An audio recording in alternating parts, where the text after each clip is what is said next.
My name is Nate Carlson, and this is my presentation on Reverend Martin Luther King's speech on I See the Promised Land. It was his last speech before he passed in Memphis, Tennessee. Here's some context about the Memphis sanitation strike, and my sources. I've been to the mountaintop from Wikipedia. Calls for unity, economic actions, boycotts, and nonviolent protest. That's kind of a big reason why he's been there. Another thing with the Memphis sanitation strike, that's kind of the reason why he got called to come to Memphis. Inspirational, emotional impact. He made a big impact on the speech because he kind of knew it was towards the end of his time, so he made a very important key aspect to let it be known that he's trying to be inspirational and leave an emotional impact with before he passes. He represented the extent to which he fought for his cause. He kind of just went over an overview of how strong the cause is and stuff like that, and that's just really important to the context before actually listening to this speech.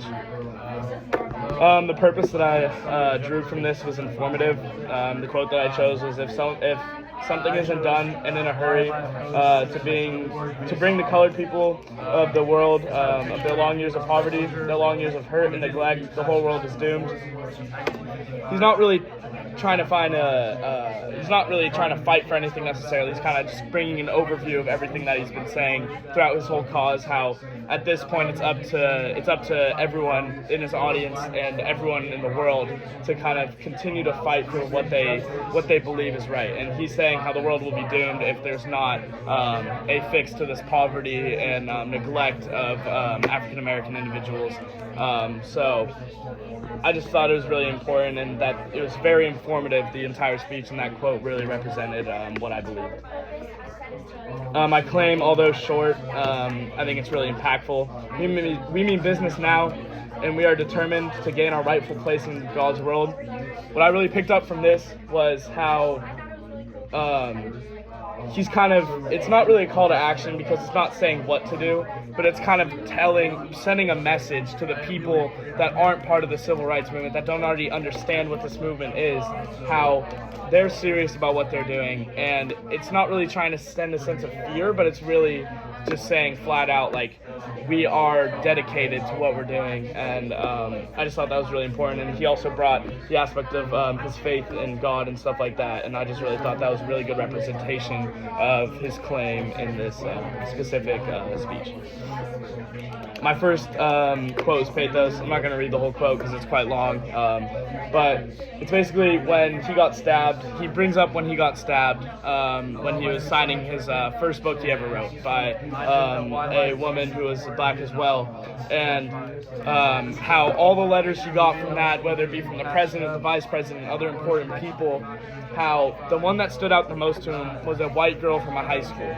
And the fact that a girl that many people that are in the civil rights movement, they kind of don't like a lot of white people. They kind of neglect them because they feel neglected by them.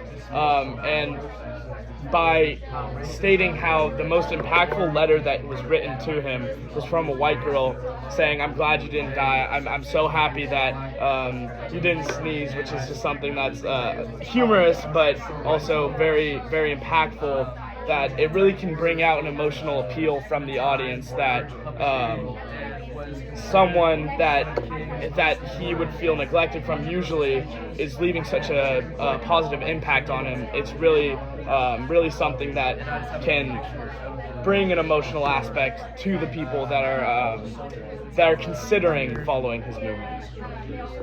My next appeal is Logos. By saying the Negro collectively is richer than most nations in the world, we have an annual income of more than $30 billion a year.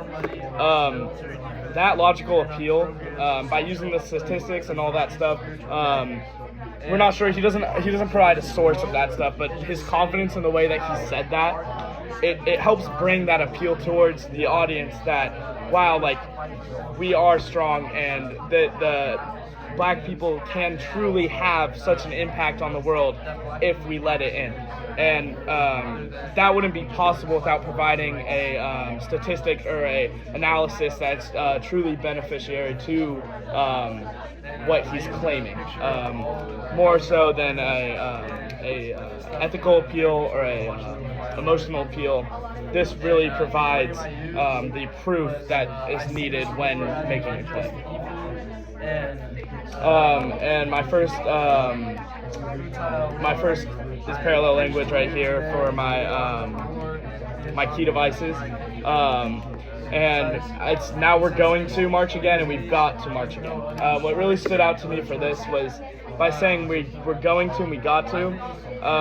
First, he's saying now it's saying that like they're going to, and he's stating what they're going to do while they're going throughout this, while they're pursuing the continuation of this journey. And then he's saying, and we have to as well. So by saying what they're going to do first, it really brings that initial power, that initial confidence of what he's saying. And saying that they have to, it helps bring out that that the emotion and the pure drive that they have. Like, they have to do this after saying they're going to. And I just really think that's really providing, not necessarily proof, but it's really providing strength in what he's saying.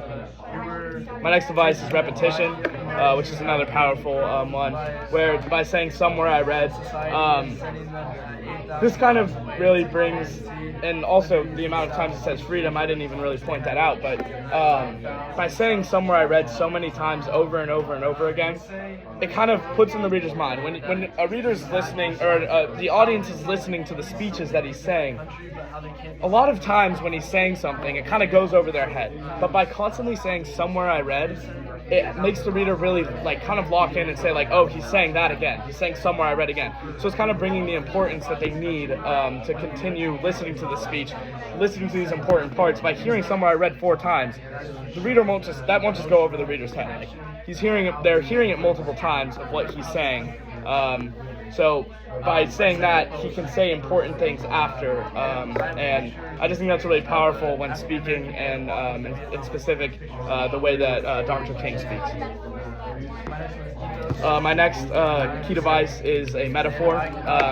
They're talking about, I can't, the band's name is not coming straight to my mind, but in his name was Bull. It was his first name, last name, and they're using his name to use it as a metaphor. It's saying we ended up transforming Bull into a steer, and we won against our struggle in Birmingham. By saying this, they're kind of connecting a Bull, the man, who they're trying to overcome his power. Not overcome his power, but really kind of represent their power through his. And they said how they turned him into a steer by using a reference for bull riding or controlling bulls like cattle. Connecting it to the real man, it really brings the power representation, a visualization almost of what the people are really seeing, and what they're meaning by what they're saying. And by stating we won our struggle in Birmingham after the metaphor, it kind of provides what they were meaning when they said that metaphor. They really made sure that the audience knew when he said this, he was saying it in a beneficial way, not in a way that attacked them, attacked his movement. So that was really powerful to me. Next, I have parallelism. In the quote saying, it's all right to talk about long white robes over yonder, more of the quote, and then it says, it's all right to talk about streets flowing with milk and honey. These parallel phrases really just kind of bring a strength and connection to a phrase. Like I said before, a lot of things go over the reader's mind, but when you connect these things, long white robes over yonder, you don't really talk about that necessarily all the time. And streets flowing with milk and honey, you're not really speaking of that either. But when you're connecting these two things with different, when it's talking about all its symbolism, but ultimately people want some suits and dresses and shoes to wear down, talk about, that's really powerful to me, how he's talking about the long white robes over yonder and streets flowing with milk and honey. It's almost sounding angelic, and by providing multiple examples, parallel forms of saying those things, really provides a strength in the way he's saying it, and just kind of connections to different things he's talking about. And my final device is a simile. Let justice roll down like waters, and righteousness like a mighty stream. So there's actually two similes within this specific phrase, and by connecting those unlike things to what he's talking about, it helps once again provide a visualization. For me specifically, when I'm reading similes, it helps me bring an outside perspective of something that I can understand further, or something that's easier to understand, and bringing it into what he's talking about. Specifically, Dr. King always uses these metaphors and similes, and it's really powerful to me how it helps me understand what he's saying. Like waters and righteousness like a mighty stream, it's just kind of, we all understand what waters and mighty streams are, but when they're saying connecting justice to water and righteousness like a mighty stream, that really brings a valid visualization to me, so I don't have to use further thought while he's speaking about something else. The tone that I chose, two different tones, really kind of switches between them, accepting and reflecting. What I mean by this is this whole speech is kind of reflecting on his life, reflecting on his achievements. The quote that I chose is, well, I don't know what will happen now. We've got some difficult days ahead, but it doesn't matter with me now. He's kind of leaving himself out of the picture. He's kind of bringing so many more people into the picture of what he's trying to represent. He's saying, it's up to you guys now. We have difficult days ahead. Although I may not be here, you guys can go on and pursue these things without me. He's not necessarily saying that now, but he's saying he doesn't know what will happen now. And that really provides strength, because he's showing vulnerability in what he's saying. He's not an almighty God that knows the answers to everything. And by saying there are going to be difficult days, he's providing a real context and a real aspect of what's happening and what will happen, and he's accepting that. And then he's reflecting off of the actions that have been made in the past throughout the entire speech, and how to continue pursuing.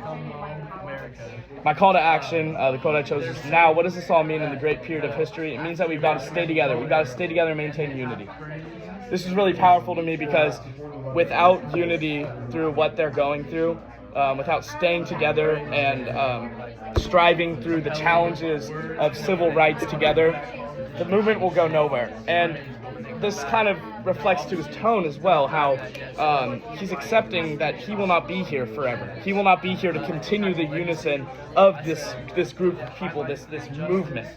And by saying that the unity is such an important part, staying together is such an important part of all movements, but specifically the civil rights movement, how if they stay together, there will be continuation of success and continuation of an impact that these people can make on the civil rights movement. The impact and legacy of the speech that Dr. King made was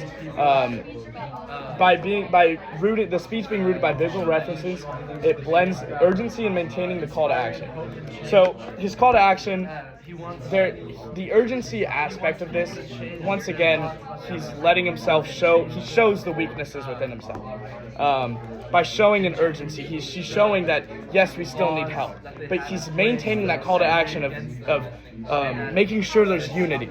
And really, by using those biblical references, he uses his faith in God to help pursue his connection of this movement to everything else. And that's really powerful to me, how he can use his grace in God to help explain what he's trying to explain. And it's really powerful to me. Next, he reminds the audience that civil rights is far from balanced without him. What I mean by this was, even without him, civil rights, when he's gone, civil rights isn't